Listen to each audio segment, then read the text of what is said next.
السلام علیکم ورحمۃ اللہ وبرکاتہ۔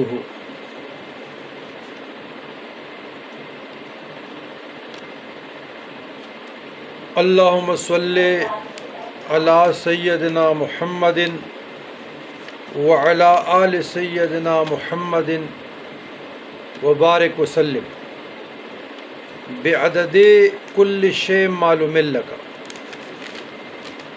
وبعدد کل ذرۃ مئتا الف الف مرۃ وبارک وسلم۔ عزیزان گرامی،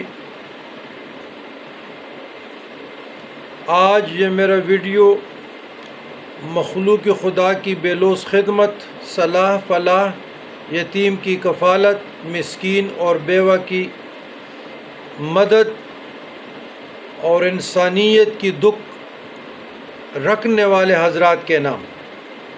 آمنت باللہ، اعتصمت باللہ وتوکلت علی اللہ ولا حول ولا قوۃ الا باللہ۔ ہم نے کچھ سال پہلے 9-10 سال پہلے 2 احباب کے مشورے پہ ایک چھوٹا سا فاؤنڈیشن لانچ کیا جس کا نام تھا خیر الناس ویلفیئر فاؤنڈیشن۔ بعد میں رجسٹر بھی ہوا، جی کی رجسٹریشن ہو گئی اور وہ جو اتنا بھی پروسیس تھا اس کا 6-7 مہینے میں کمپلیٹ ہو گیا۔ جو بھی انکوائریز تھے، دفتر تھا، دیکھنا اتنا سب کچھ دیکھ لیا۔ پھر اس کے بعد جب اکاؤنٹ کا پروسیس آیا تو وہاں پہ اس وقت گورنمنٹ موجودہ لوگوں کی تھی، تو بڑے وہ مشکلات کا سامنا رہا اور اتنے سورسز اور تعلق کے باوجود بھی ہمارے اکاؤنٹ اوپن نہ ہو سکا۔ تو پھر 2 احباب کے مشورے پر جو میرا پرسنل اکاؤنٹ ہے وہ یوز ہو رہا ہے۔ تو خیر الناس ویلفیئر فاؤنڈیشن ہمارے درگاہ مرشد باغ کے جو مریدین ہیں، متقدین ہیں، 2 احباب ہیں، وہ واحد ان کا ذریعہ عطیات کا 2 احباب اور دکھ انسانیت کی رکھنے والے حضرات عز پیسہ پہ اور جاز پر بھی کرتے ہیں، اور ہم اپنے طاقت کے مطابق مخلوق خدا کی بے لوث خدمت کرتے رہتے ہیں، سلسلہ جاری ہے۔ لیکن میری یہ ایک دعا ہے کہ یا اللہ کرۂ ارض پر بسنے والے تمام مسلمان آپس میں متحد ہو۔ تو لہٰذا آپ 2 احباب دکھ انسانیت کے خدمت رکھنے والے حضرات جو اندرون ہیں اور بیرون ہیں، آؤٹ آف کنٹریز ہیں، اگر آپ لوگ عطیات دے سکتے ہیں، خدمت کر سکتے ہیں، تو میرے پرسنل اکاؤنٹ پہ آپ لوگ طلب کر سکتے ہیں، اس پہ کر سکتے ہیں، اور آپ کی جتنے بھی عطیات ہیں وہ انشاءاللہ تعالی صحیح جگہ پہ مصرف ہوگی، لگے گی۔ یہ میں نے ایک کتابچہ بھی لکھا تھا، بسم اللہ الرحمن الرحیم، ماشاء اللہ لا قوت الا باللہ العلی العظیم، یا اللہ یا رحمان یا رحیم یا ارحم الراحمین ارحمنا بفضلک و کرمک یا اکرم الاکرمین، یا اکرم الاکرمین اکرمنا۔ ارشاد باری تعالیٰ ہے، بسم اللہ الرحمن الرحیم، سورہ بقرہ آیت نمبر 177، وَآتَ الْمَالَ عَلَىٰ حُبِّهِ ذَوِي الْقُرْبَىٰ وَالْيَتَامَىٰ وَالْمَسَاكِينِ وَابْنِ السَّبِيلِ وَالسَّائِلِينَ وَفِي الرِّقَابِ وَأَقَامَ الصَّلَاةَ وَآتَى الزَّكَاةَ وَالْمُوفُونَ بِعَهْدِهِمْ إِذَا عَاهَدُوا وَالصَّابِرِينَ فِي الْبَأْسَاءِ وَالضَّرَّاءِ وَحِينَ الْبَأْسِ أُولَٰئِكَ الَّذِينَ صَدَقُوا وَأُولَٰئِكَ هُمُ الْمُتَّقُونَ۔ ترجمہ اس کا یہ، اور اللہ کی محبت میں اپنا مال دے، رشتہ داروں کو، یتیموں کو، مسکینوں کو، مسافروں کو، مانگنے والوں کو، غلام آزاد کرنے میں خرچ کرے، نماز قائم کرے، زکوٰۃ ادا کرے، جو اپنے کیے ہوئے وعدے پورا کرتے ہیں، جب وعدہ کرے تو تب اسے پورا کرے، تنگ دستی، دکھ درد اور لڑائی کے وقت صبر کرے، یہی سچے لوگ ہیں، یہی پرہیزگار ہیں۔ ارشاد نبوی ہے بحوالہ بخاری مترجم، حضرت ابی ہریرہ رضی اللہ تعالیٰ عنہ راوی ہے کہ نبی کریم صلی اللہ علیہ وسلم نے فرمایا، بیوہ مسکین کی مدد کے لیے باغ دوڑ کرنے والا ایسے جیسے اللہ کی راہ میں جہاد کرنے والا، یا راتوں کو قیام کرنے والا یا دنوں کو روزہ رکھنے والا، یتیموں کے ساتھ مسلمانوں کو کیسے پیش آنا چاہیے؟ سورہ دہا پہ 30 فَأَمَّا الْيَتِيمَ فَلَا تَقْهَرْ، یتیم پر کسی طرح کا ظلم نہ کرنا۔ تو سامعین کرام، اس پر میں نے یہ لٹریچر رسالہ لکھا ہے پورا، آج سے 9-10 سال پہلے، کہ یتیموں سے مسلمانوں کا رشتہ کیا ہے، یتیموں کے مال کو کیا کرنا چاہیے، کمکل یتیموں کا مال کیا کرنا چاہیے، ان کی پرورش مسلمانوں کو کیسے کرنا چاہیے۔ پھر یتیموں کا مال خرد برد جو کرے گا تو کیا ہوگا، مسلمانوں پر بے بس بچوں یتیموں کے حقوق کیا ہے۔ اسی طریقے سے یہ ساری میں نے آیاتیں اور حدیث کوٹ کی ہیں، لیکن وقت تھوڑا ہے۔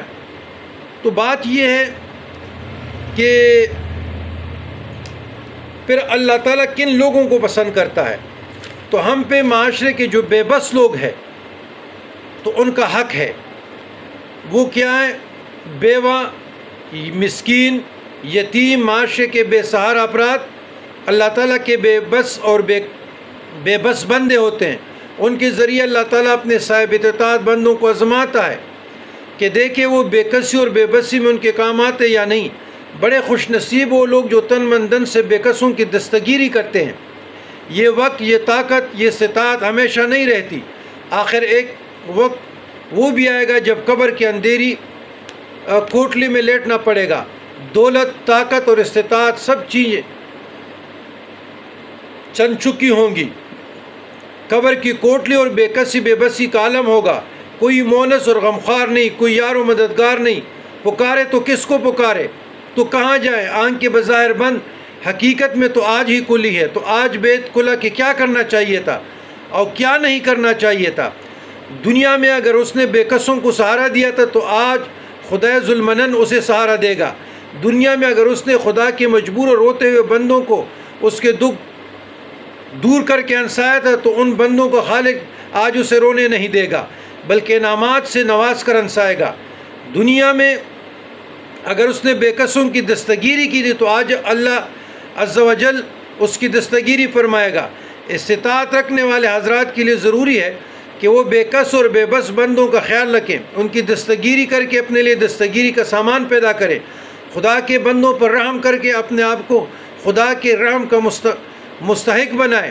خدا ان پر رحم کرتا ہے جو خدا کے بندوں پر رحم کرتے ہیں، لہٰذا کرو مہربانی تم اہل زمین پر، خدا مہربان ہوگا عرش برین پر۔ خدا کے بے بس اور بے کس بندوں کی مدد کرنے والے، اللہ کی راہ میں جہاد کرنے والے، یا راتوں کو ہمیشہ قیام کرنے والے یا دنوں کو ہمیشہ روزہ رکھنے والے سے اجر میں کم نہیں ہے، یہ نیکی بھی ہے، بہت ہی نبا بخش۔ واللہ اعلم بالصواب، از بخاری مترجم۔ تو میرے دوستوں، میرے بھائیوں، گزارش یہ ہے کہ اپنے زندگی میں اللہ تعالیٰ کی ذکر، مخلوق کی خدا کی بے لوث خدمت، صلاح فلاح، دین اسلام کی خدمت اور سربلندی کے لیے وقف کر دے۔ تو جو حضرات میری پیغام کو سمجھے ہیں اور مخلوق خدا کی خدمت کرنا چاہتے ہیں اور ہمارے ایک چھوٹے سے ادارے کو، انسٹیٹیوٹ کو میں حصہ ڈالنا چاہتے ہیں، تو آپ لوگ اکاؤنٹ طلب کر سکتے ہیں۔ ہمارا پرسنل اکاؤنٹ آپ کی طرف آ جائے گا اور آپ کا ایک ایک روپیہ، ایک ایک مصرف اپنی جگہ پہ لگے گی، جس چیز کے لیے آپ لوگ کہیں گے کہ یہ میں نے اس کام کے لیے بھیجا ہے، تو اس کا باقاعدہ ریکارڈ اور انشاءاللہ تعالیٰ ایک ایک چیز ہم رکھتے ہیں۔ تو یہی ہمارا پیغام ہے، دکھی انسانیت کی خدمت رکھنے والے حضرات کے نام۔ یہ بہت مہنگائی کا دور ہے اور ہر شخص ایک سفید لباسہ میں ہے، خدا را ان کی مدد کیجیے۔ والسلام علی من اتبع الہدی۔ اللہم ربنا آتنا فی الدنیا حسنۃ وفی الآخرہ حسنۃ وقنا عذاب النار۔